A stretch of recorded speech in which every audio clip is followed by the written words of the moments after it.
So ito na naman tayo guys sa ating panibagong video ngayong umaga. Naisipan ko na naman na pumunta at humingi ng mangga ngayong umaga. Ayan o, may dala na akong timba. Pupunuin natin to ng mangga guys.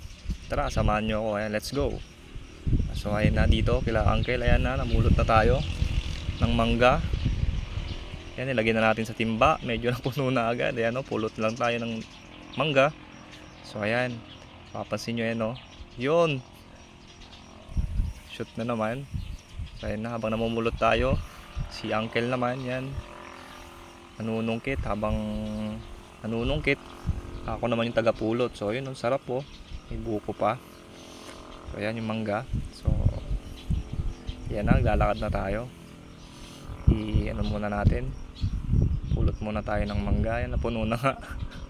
Yung mangga puno na. So ayan na, dahil napuno na siya, let's go, uwi na. Ayun na, pauwi na tayo ngayon. At ayan o, daan muna tayo sa bahay para ilagay ang ating napulot at hininging mangga. Ayan, lalakad na tayo. Lalakad na naman si Boy o. O yan, ayun na, meron pang papaya. Pwede nang pang ano yan pang tinola. So ayan, pumunta na naman tayo ng bukid. Kukuha tayo ng mani. Naisipan ko na naman kumuha ng mani dyan. Ayan o. So napakainit ng panahon dito, pero hindi siya yung mainit totally. At the same time, mahangin. Napakahangin dito. Mainit pero mahangin. Yun o, si baka o. Ayun na, may nakita pa akong sibuyas dyan. Ayan, kinakalkal ko pa. Panggisa na rin yan. Ayun na sila kambing. Yun o, kambing o. Okay na naman si Boy o, naghahanap ng ng mabubunot na mani. Okay na yung mga dahon ng mani.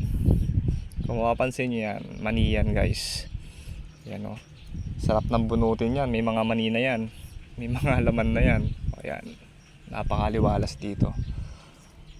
Talagang ayun o, iisip na saan kaya ako bubunot.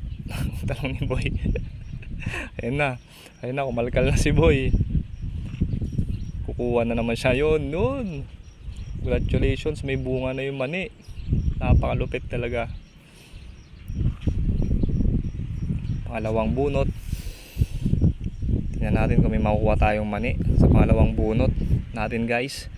Yun, binunot na. Yun, mas maraming mani yung nakuha natin.